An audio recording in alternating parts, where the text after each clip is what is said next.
Seja muito bem-vindo. Está no ar o Saldo Extra, o programa das boas notícias financeiras para o seu bolso, para a sua casa, para a sua família. Obrigado por você estar conosco mais uma vez. Estamos aqui para lhe trazer algumas dicas que vão ajudá-lo a cuidar bem das suas finanças. E hoje nós vamos falar sobre finanças para mulheres. Mas espera aí, não troca de canal não. Esse programa não é só para as mulheres. É para você também, o marido, para você filho, para você que já está em casa e gozando da sua aposentadoria. Você fique conosco porque vai ouvir algumas dicas importantes e, é claro, você vai levar para a sua querida, sua amada, também a sua amiga, sua filha. Portanto, todos são muito bem-vindos. Quero lembrar a vocês de adquirir esse livro, Administração Financeira da Família da Casa Publicadora Brasileira. Um livro de minha autoria, já digo que ele é bem baratinho, está aí na tela o telefone da Casa Publicadora, está aí o site. Você vai encontrar aqui algumas dicas importantes que nós temos falado aqui no Saldo Extra a cada semana. Para falar do assunto de finanças para mulheres, nada melhor do que ter uma mulher aqui conosco e uma especialista. Eu estou falando da Maria Fernanda Bastos, conhecida carinhosamente como Fê Bastos. Ela é formada em administração de empresas e tem um MBA em gestão empresarial, em controladoria, em consultoria, já trabalhou no mundo corporativo na área financeira, já trabalhou no mercado financeiro. Fernanda, muito obrigado. Você também é consultora de imagens, então você conhece muito desse mundo feminino, as mulheres estão envolvidas com esse assunto. Fernanda, muito obrigado por estar com a gente aqui. Obrigado por dedicar o seu tempo. Vamos falar de finanças para mulheres. Fernanda, minha primeira pergunta. Por que as mulheres também têm que conhecer de finanças? Por que este assunto é tão importante para elas? Sim. Não, todo mundo tem que conhecer de finanças, desde a criança até homens e mulheres de qualquer idade, né? Bom, as mulheres estão no mercado de trabalho, trabalham, então devem entender também de como economizar o seu dinheiro, como gastar com sabedoria, como investir com sabedoria. E uma família cresce mais quando cresce junto, né? É importante. Num casal, você ter o mesmo sonho, homens e mulheres, né? Filhos, marido e mulher, crescerem juntos, sonharem a mesma coisa e todo mundo contribuir. Que possa ser um percentual maior ou menor, mas que todo mundo contribua e siga o mesmo caminho, né? A mesma trilha. As mulheres devem cuidar das finanças não apenas pelo bem-estar dela, da sua vida pessoal, porque tem muitas solteiras que estão indo no mercado de trabalho, mas também para o bem-estar da família. A mulher pode fazer uma grande diferença, não é, Fernanda? Sim. Então, a mulher solteira, claro, ela está sozinha na busca dos seus sonhos. Então, é uma visão que não precisa ser partilhada e você segue o seu objetivo e vai, né? Agora, depois do casamento, você tem que dividir com o seu companheiro os seus sonhos. Então, você vai comprar um carro, tem que chegar num acordo de qual carro é melhor para a família toda. Então, o maridão quer aquele carro super esportivo, aí a mulher já está preocupada com o filho, precisa ter um carro que tem um porta-mala grande, que caiba o carrinho do bebê, né? Então, tem que sonhar junto. Não adianta um querer uma casa no campo, o outro querer uma casa na cidade, um apartamento na cidade. Senão, não cresce. A mulher tem que se envolver, a mulher tem que participar, a mulher tem que estar presente. Dentro desse contexto, Fernanda, Fê, as pessoas dizem que o marido é o grande provedor e acham que a responsabilidade do cuidado das finanças tem que ficar com o marido. Isso é verdade? Será que não tem que ser uma administração compartilhada? Como é que é lá na sua casa? Quem que manda lá no assunto das finanças? É você, o seu esposo? Como é que vocês tratam esse assunto?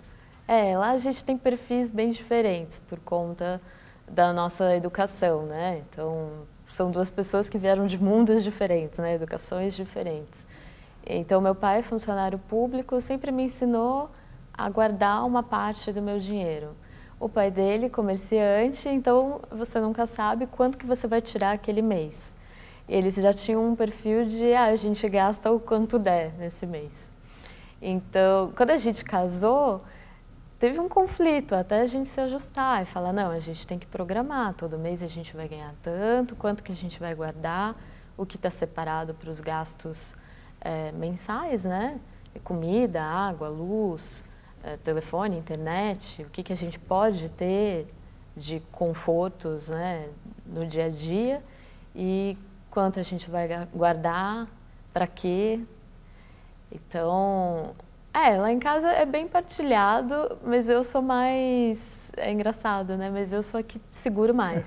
Até pela sua formação, né, Fê? Você é formada em gestão financeira, conhece mais o mercado do que o esposo e talvez possa dar algumas dicas a mais, não é isso? E hoje em dia ele já está bem inteirado do assunto, mas lá em casa sou eu que piso no freio. É claro que a gente tem os nossos momentos, que na verdade o consumo, ele parte de uma necessidade, né? A gente tem diferentes necessidades. E às vezes, quando alguma coisa não vai bem, a gente pode descontar no consumo. Então, é alguma coisa que está faltando, que não tem nada a ver com aquele bem material, e a gente pode acabar descontando, né, nisso. Na verdade, é o que muitas vezes acontece. Essa gestão compartilhada é muito importante, mas, Fê, me permita abrir um parênteses aqui e voltar agora, quem sabe tem uma telespectadora aí que é dona de casa e que trabalha em casa cuidando dos filhos, não tem salário, não sai no momento atual para buscar recursos fora e quem sabe acha que deva ficar a parte da gestão financeira. Eu quero dizer que isso está errado. E o marido que é inteligente, ele vai envolver a esposa, ele vai compartilhar com ela, porque enquanto ele está trabalhando, quem está em casa consumindo energia, consumindo água, lavando roupa, preparando a comida é a esposa. Então, se ela participa, se ela conhece, se ela sabe o que é o orçamento, como a Fê disse, aonde estão indo os recursos, onde eles estão sendo aplicados, quais os limites, ela pode exercer uma grande diferença. E quem sabe, né, Fernanda, trazer a estabilidade financeira, o equilíbrio financeiro para dentro de casa. Agora, Fê, uma pergunta para você. Eu vou usar como exemplo o livro que nós aqui apresentamos como uma dica. Dá uma olhada nesta imagem, nesse desenho. Eu imagino que o telespectador está curioso. É porque é o seguinte, nesse livro, Administração Financeira da Família, ele tem um capítulo que fala sobre o perigo do consumismo. Quando eu escrevi esse livro, eu estava trabalhando na casa publicadora. E quando ele foi para o departamento de artes, foi solicitado que uma das ilustradoras fizesse um ícone para a introdução do capítulo. E dá uma olhadinha no que foi que uma mulher ilustradora, o que ela desenhou no capítulo que falava sobre consumismo. Como você pode ver aí, tem uma mulher de salto alto, bem vestida, segurando um monte de bolsas. Fernanda, isto procede, veja, foi uma mulher que fez esse ícone, não foi o autor que pediu, nem foi o editor do livro, foi a ilustradora, foi iniciativa dela. Esta relação de mulher com consumismo, ela procede, realmente a mulher é mais consumista que o homem ou é apenas um dito popular? Se você for pensar que as mulheres são a maioria em nosso país, nós somos mais consumistas, certo? Então, vou defender a minha classe aqui. Mas é que, normalmente, o que acontece? A mulher, ela está sozinha, é ela que faz as compras. Se ela não trabalha, é o marido que trabalha, não trabalha fora, né? Ela trabalha em casa, quem que vai fazer a compra do supermercado? É a mulher. A mulher que trabalha fora, no mercado de trabalho, ela também, normalmente, tem que fazer as compras de casa. Então, acontece que os homens, eles não gostam muito de ir às compras.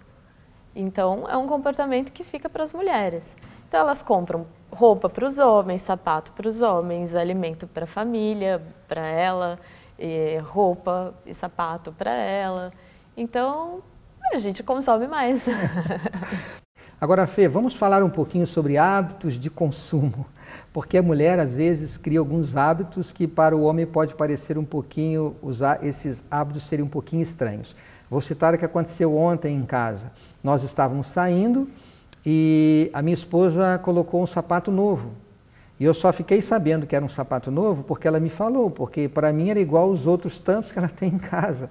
Então criou-se esse mito de que a mulher é mais consumista, de que a mulher gosta de sapatos e compra sapatos que não precisa e sapatos que não vão usar, etc. O que tem influenciado os hábitos de consumo das mulheres? É verdade que esses hábitos não seriam os mais adequados? Sim. A gente não compra só os sapatos e as roupas que a gente precisa, né? Minha mãe brinca que quando ela era mocinha, pelos anos 50, entregando a idade dela, ela tinha um sapato para ir à missa, um sapato para a escola, o uniforme da escola e a roupa de ir à missa. Hoje em dia não é mais assim. Nós temos muita oferta e temos muita informação de todas as fontes, somos bombardeados por informação. Então isso gera um desejo. Você vê um sapato bonito, você, poxa, eu quero. Eu já tenho um sapato preto, mas aquele é o sapato preto de biquinho redondo, aquele tem um salto mais grosso, aquele é sem salto. Então, o consumo ele não é muito consciente, a gente não consome mais só o que precisa, realmente não. E a questão do sapato é comprovado, que mulher compra bastante sapato, né? E, não sei, é uma sensação de poder, né? Principalmente quando são sapatos de salto, que dá uma falsa impressão que você é mais alta, cria uma postura, daí já entra em linguagem corporal, é outro assunto. Mas as mulheres realmente consomem mais do que precisam e têm um guarda-roupa muito maior do que o que seria necessário no dia a dia. Vamos fazer uma relação um pouquinho dessa questão de desejo, de necessidade e um pouquinho dessa questão emocional. A mulher, por natureza, ela é muito mais emotiva do que o homem. Eu gosto de receber um carinho da minha esposa, um cartão, uma lembrancinha, mas eu sei que o impacto quando eu faço isto por ela é muito maior, porque a mulher ela é mais emotiva. Até que ponto esse lado emocional da mulher acaba influenciando mais os seus hábitos de consumo do que a questão do homem? Dela ter que gastar mais e ter que se vestir melhor e se apresentar melhor. A mulher é mais influenciada pela mídia. Como é que nós podemos entender um pouquinho isso e até que ponto isso pode ser administrado de forma positiva na vida da mulher? Sim. Então, os nossos hábitos de consumo, eles vêm da necessidade e dos nossos valores. Então, para uma pessoa que valoriza a família, ela vai sempre priorizar, por exemplo, uma casa que tenha uma sala grande, ao invés de um quarto grande, porque ela quer ficar com a família toda reunida. Aí uma pessoa que já é mais individualista, ela quer o canto dela, então talvez ela valorize um escritório mais bem montado dentro da casa, um quarto que ela tenha o momento dela. Então, assim, os bens de consumo, né, menos duráveis, roupa, sapato, eles vêm do que você quer. Então, qual é a sua necessidade? A gente tem as fisiológicas, e que normalmente as nossas necessidades ultrapassam isso, porque a gente já tem, quando a gente vai para um consumo, a gente já tem as necessidades fisiológicas resolvidas, que é comer, né? Daí depois vem a comer, beber, né? Se alimentar. Depois tem a parte de abrigo, de segurança. Então, ninguém vai sair comprando loucamente se não tiver pelo menos onde morar, um teto para se abrigar. E depois vem as outras necessidades que já são um pouco mais abrangentes e menos, sua vida não depende delas, né?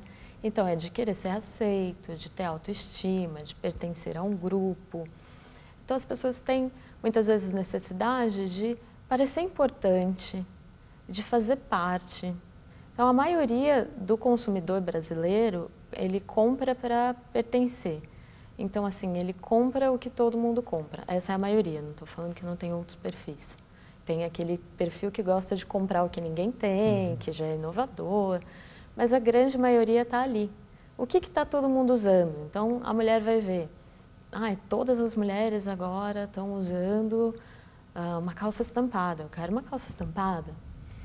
E, a mocinha da novela está usando...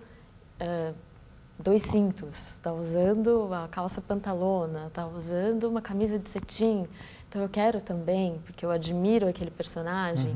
E às vezes é uma relação, é até inconsciente, a pessoa não sabe nem por que ela quer, mas ela quer. E pode vir disso, das pessoas que ela admira, que consomem aquilo, então isso gera uma vontade de consumir também, para parecer igual, para pertencer ao grupo. Então... Bom, isso tem que ser mais consciente. Então, parar para pensar.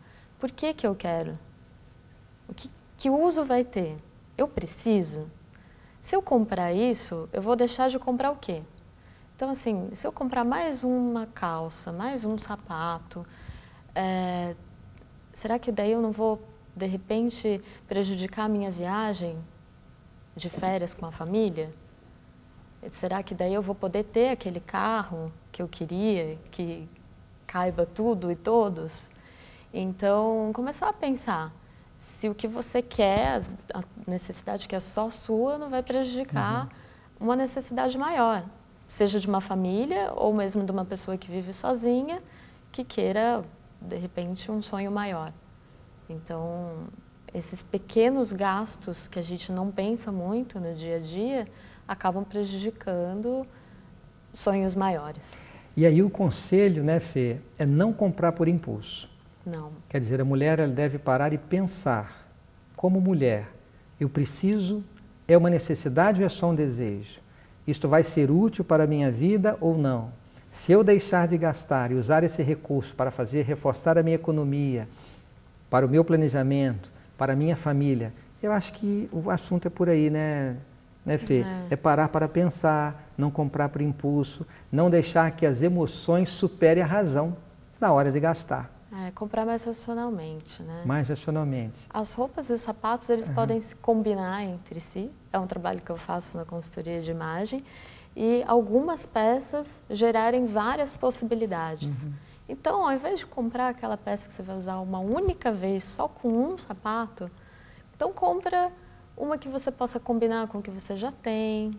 Ou, de repente, não compra, porque você nem precisa. Então, parar para pensar, realmente. Agora, a influência disso na vida das adolescentes, porque são muito influenciadas. Eu acho que o mercado, sabendo disso, a mídia, sabendo disso, trabalha bombardeando a vida das adolescentes para que elas já comecem a adquirir hábitos de consumo maiores do que o que deveriam. Como fazer os pais para controlar isso, principalmente na vida das meninas? É uma educação que vem desde criança, né? Você mostrar para essa pessoa que ela não precisa ter para ser. Então, o adolescente, ele tem muito essa necessidade de pertencer ao grupo. É maior ainda no adolescente, porque ele ainda não se encontrou. Então, ele começa a se encontrar se espelhando em outras pessoas. E isso, poxa, todo mundo tem aquele tênis, tem aquele celular, eu não tenho. Então, o adolescente se sente envergonhado, né? A menina fala, poxa, eu sou a que menos tem, mas vem dos pais, né? Vai dos pais mostrar para essa adolescente que ela não precisa ter para ser. Então, o que é mais importante? Os seus valores ou um objeto? Porque nem sempre os pais têm condições de dar aquilo. Então, vai sacrificar toda uma família para fazer uma vontade de uma adolescente, e daí como que ela vai crescer? Com que pensamento, né? Não vai ser bom para ela. Agora, Fê, eu me lembro quando a minha filha era pequena, hoje ela está com 22 anos, uma das coisas que ela gostava de fazer era colocar o sapato da mãe, aquele sapato de salto alto, colocar o vestido da minha esposa e passava o lenço, ia para o espelho, queria pintar o cabelo igual da mãe. Eu percebia nela um desejo de se assemelhar à mãe. Não era só um brinquedo, ela gostava de fazer isso, de parecer com a mãe. Aí entra um papel fundamental, né, Fê? A educação da mãe, a influência que a mãe exerce na educação da filha. Não querer que a sua filha pareça uma princesa desde pequena e quem sabe, põe o melhor vestido, a melhor decoração, criando uma ilusão na mente daquela criança, aquilo que ela não vai ser. Como é que você vê essa relação, em particular, da mãe com a filha na questão da educação financeira? Os filhos, eles modelam os pais, né? Então, a mãe, ela modela, a filha modela a mãe quando ela está crescendo. Então, tudo que a mãe faz, para ela é o certo, é o correto, é a única resposta do mundo, né? A criança, é a referência dela, né? A criança tem essa adoração, né, pela mãe. Então, principalmente a menina. Então, o que ela quer ser quando crescer? Eu quero ser igual a mamãe. A maioria das crianças pensa assim. Então, não adianta a mãe falar para a filha, tentar dar uma educação de, olha, a gente não pode ter tudo que a gente quer. E a criança vê aquela mãe indo para o shopping e ela percebe. Às vezes a mãe acha que não, é criança que não está percebendo, mas percebe que você está comprando por impulso, que daí de repente pode ter gerado um mal-estar no casal por causa daquela compra, e a gente acha que, imagina que criança está prestando atenção nisso, né? E presta atenção sim. Aí toda vez que você vai no shopping, você dá um agradinho para a criança. Ah, porque você se comportou bem, eu vou te dar uma bonequinha. Por mais que seja pequeno, a criança não tem ainda muita noção de quanto custa, de pequeno, grande, de valor. Então qualquer presente para ela é um presente. E ela vai crescer com isso na cabeça, que toda vez que ela for a um shopping, a um centro comercial, ela vai precisar comprar alguma coisa, voltar com alguma coisa para casa. Porque a mãe também faz isso. Então depois não adianta querer cobrar uma postura que você não teve.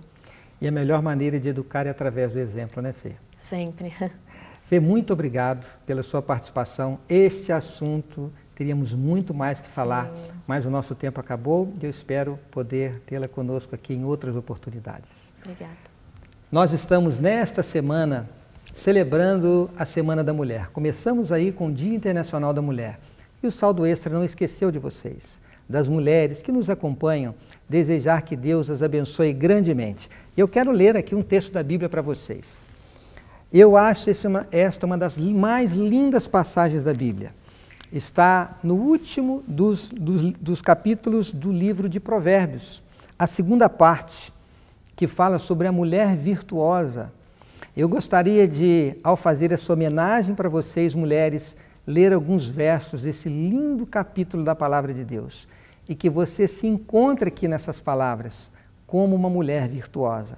Notem o que diz a Palavra de Deus no livro de Provérbios, no capítulo 31. Eu vou ler alguns versos a partir do verso 10, que diz assim: Mulher virtuosa, quem a achará? O seu valor muito excede o de finas joias. O coração de seu marido confia nela, e não haverá falta de ganho. Ela lhe faz bem, e não mal, todos os dias da sua vida. Examina uma propriedade e adquire-a, planta uma vinha com as rendas do seu trabalho. Fala com sabedoria, e a instrução da bondade está na sua língua. Atende ao bom andamento da sua casa, e não come o pão da preguiça. Enganosa é a graça, e vã a formosura, mas a mulher que teme ao Senhor, essa será louvada. Esse texto começa com uma pergunta, né? Mulher virtuosa, quem a achará? Eu quero dizer aqui publicamente a todos vocês, meus amigos, minhas amigas que me acompanham no Saldo Extra, que aqui em Jacareí, na rua Joaquim Miguel, no número 238, tem uma que atende pelo nome de Zezé. É a minha querida esposa e eu a amo de todo o coração. Eu tenho em casa uma mulher virtuosa, que eu confio, que me ajude e que é uma alicerce para a minha vida, no meu ministério, na minha vida espiritual e na minha vida profissional. É um exemplo.